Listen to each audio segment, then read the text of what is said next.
Salut! Dans cette vidéo, je vais vous montrer comment ajouter des variations à vos textures. Par exemple, ici, on peut voir du béton sous les briques ou alors des variations de couleurs. Pour éviter que vos matériaux soient répétitifs et plats, donc avec cette technique, on va pouvoir facilement ajouter des éléments qui viennent un peu varier la texture. Donc on peut commencer tout de suite. Alors tout d'abord, il va falloir activer l'add-on Node Wrangler. Donc on va dans Préférences, dans Add-on, on écrit Node et on coche Node Wrangler. Une fois qu'on a fait ça, on peut ajouter un plane. Donc on va faire Shift A, Mesh Plane. On peut le tourner en Y, donc R90 pour le tourner. Je vais le scale un peu en Y. Et là, en Edit Mode, je vais prendre les deux edges et je vais extrude en X. Voilà, c'est pas très important, c'est juste pour visualiser un peu mieux le matériel dessus. Je vais également prendre ces deux edges là et faire CTRL-B et drag avec la souris, avec la molette, pardon, quelques edge loops. De nouveau, ça c'est pas important, c'est juste pour visualiser après. Donc voilà. Je monte un petit peu. Donc on va créer un matériel maintenant. Donc on appuie sur New, on passe en Shading. Donc je vous mettrai le lien des différentes textures à télécharger dans la description. C'est sur texture.com, elles sont gratuites. Vous téléchargez l'albédo, la normale et la roughness pour les deux matériaux qu'on va utiliser. Donc là, on peut prendre le base color et le mettre ici. Et si on le plug, alors là, on va passer en Material Preview. Déjà, on peut voir qu'à cause des extrudes qu'on a effectués, il y a un problème d'UV. Et que là, de toute façon, il n'était pas dans le bon sens. Donc, on va aller dans UV Editing. On va passer en Object Mode avec A. On sélectionne tout et on appuie sur U. Et on choisit Cube Projection. Les briques sont toujours dans le mauvais sens. Donc, ici, on va faire A. Et on va faire R et 90. Alors là, c'est toujours déformé. C'est parce qu'on a oublié en Object Mode de faire CTRL-A et appliquer toutes les transformations. Maintenant, si je repasse en Edit Mode, que je fais A, U et que je fais Cube Projection, maintenant c'est bon. Je vais pouvoir avec ça choisir la taille de mes briques. Moi, je veux qu'elles soient un peu plus petites. Donc je scale l'UV plus grand, comme ça. Maintenant, on repasse en Shading.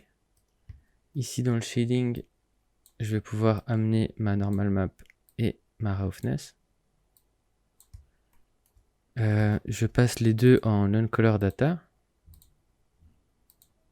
Pour la normale, je viens faire Shift A, Texture, Vector et choisir Normal Map. Je plug les deux et la color dans la color. Vous pouvez augmenter si ça vous plaît pas comme ça. Moi, je vais mettre à 3. Et la Roughness, vous la pluguez simplement dans la Roughness. Donc voilà, là vous avez votre matériel PBR classique. On voit qu'il est très peu varié. Donc on va essayer d'ajouter des variations. Donc on va prendre le base color ici. On va faire Shift A. On va choisir texture, noise texture. On va refaire Shift A. Et on va venir chercher color, color ramp. On peut plugger les deux. Enfin le color dans le factor. Et ici je vais venir ajouter un mix RGB. Donc je le place comme ça entre les deux. Ça je le mets là. Donc ça c'est notre couleur de la texture, donc les briques. Et on veut la mixer avec une autre couleur pour qu'il y ait des variations. Et ces variations seront définies par ce node là. qui sera qui va gérer le facteur, en fait, le node qui est ici. Donc on va remettre ça là. Pour l'instant, ça mixe à part égale l'albédo des briques et la couleur qui est en bas, donc à savoir le blanc. Alors pour changer ça, on va venir ici et mettre ça dans Factor.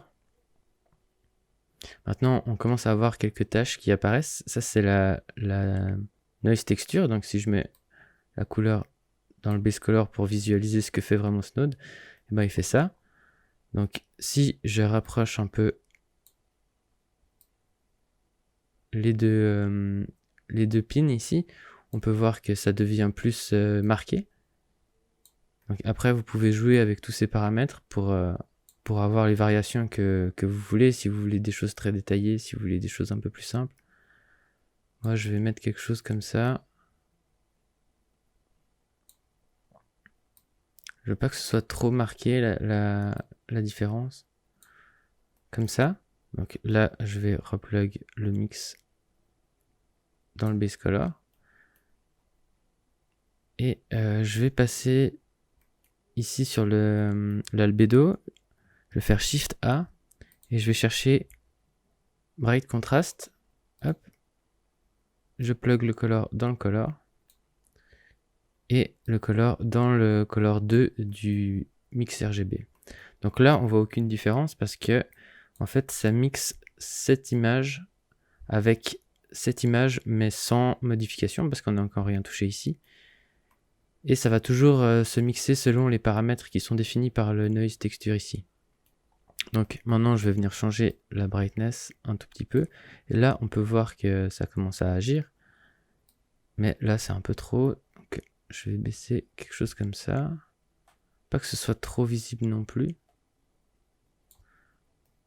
Comme ça. Donc là, on peut voir qu'il y a des variations qui se créent tout au long du mur. Et ce sera jamais les mêmes... ça va jamais se répéter vu que c'est une texture procédurale avec le noise texture. Donc ça permet de pouvoir ajouter des variations sans qu'on voit les répétitions. Donc je vais juste laisser ça.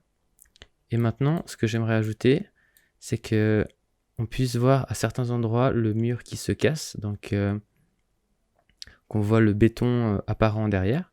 Donc on va utiliser le même procédé. Donc ça, je vais prendre et je vais le déplacer un peu ici. Et je vais aller dans les autres textures.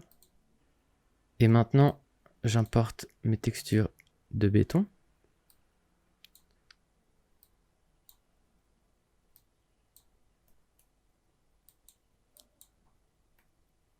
Donc je prends l'albédo du béton et je le mets ici par en haut. Je vais copier ça avec Shift D. Je vais le descendre par ici. Ici, je vais prendre le mix RGB et je vais le dupliquer avec Shift D aussi. Et je le positionne là entre les deux et je lâche. Et ici, je vais prendre le color du béton et je vais le mettre dans l'input color numéro 2. Maintenant, ça fait quelque chose de bizarre encore parce qu'on n'a pas de... Le facteur, là, ça fait en gros moitié-moitié. Donc, moitié les briques avec la variation, moitié la base color du béton. Donc, la base color du béton, c'est ça. Là, on voit encore les briques, c'est à cause de la normal map. Mais techniquement, il n'y a pas la couleur de la brique. Donc, on va enlever ça. Et on va remettre ça. Et là, avec le noise texture et le color ramp, on va faire la même chose qu'avec les variations de couleurs qu'on a fait en haut ici.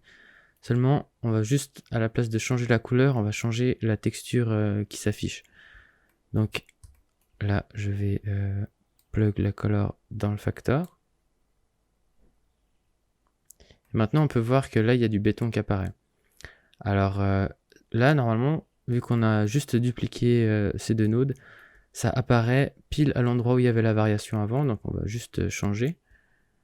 Par exemple, on peut diminuer un peu la taille. Moi, j'aimerais que ce soit un peu plus marqué. Donc je vais rapprocher ces deux-là. J'aimerais que ce soit un peu plus détaillé aussi. Après, vous pouvez vraiment jouer avec ces paramètres pour trouver quelque chose qui vous plaît.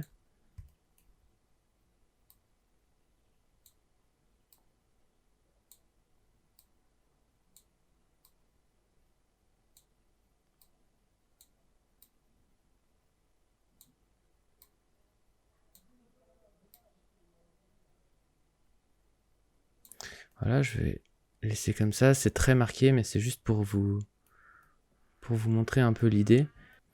Donc maintenant, on peut voir que ça joue bien au niveau des couleurs, mais il faut du coup faire la même chose avec la normal map. Pour qu'il y ait la normal map du béton qui s'affiche ici et pas les briques. Donc le procédé c'est le même. On va simplement prendre la normal map du béton. On n'oublie pas de la passer en non-color data. Ici, on peut venir prendre ce mix RGB et faire un Shift D pour le copier et le placer ici. On vient plugger la normal map du béton dans le color 2 et on réutilise simplement la même noise texture. Donc on prend le color et on le plug dans le facteur. Et là on voit que la normale des briques a disparu, donc on a bien nos creux de béton qui apparaissent à l'endroit où on a voulu qu'ils soient. Et du coup on peut faire pareil avec la roughness. Donc on passe en non-color data. On prend ce mix RGB ou n'importe lequel, on fait Shift D, on le met entre les deux. Je plug la normal map du béton dans le color numéro 2. Et là, je prends simplement le facteur qu'on a utilisé avant et je le mets dans le facteur. Donc voilà, maintenant vous avez ça. Et vous pouvez avoir plus de contrôle si maintenant vous prenez... ça peut être n'importe lequel, mais on va faire avec le noise texture qui définit les creux dans le mur. Je vais sélectionner le noise texture et je vais appuyer CTRL T. Et ça va me faire apparaître un texture coordinate et un mapping.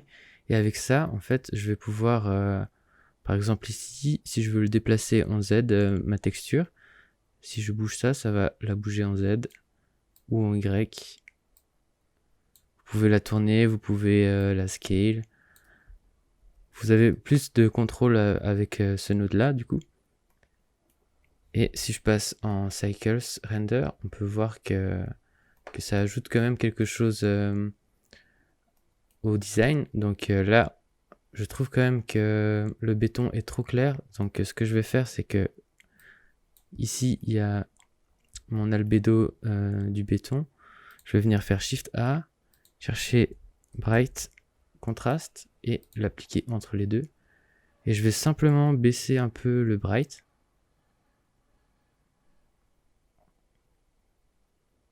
Voilà. Quelque chose comme ça, je pense. Maintenant, je vais passer en layout et je vais juste ajouter une lampe histoire de mieux visualiser ce qu'on vient de faire. Voilà, je vais augmenter un peu le power. Et voilà.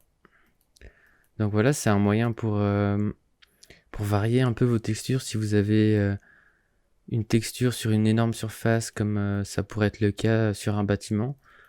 Si vous voulez juste qu'il y ait des variations de couleurs ou qu'il y ait des endroits qui soient un peu cassés, ça permet assez facilement de pouvoir justement casser cet aspect de répétition. Donc voilà, j'espère que vous aurez appris quelque chose. N'hésitez pas à vous abonner et à mettre un petit pouce bleu. Et en attendant, je vous dis à la prochaine.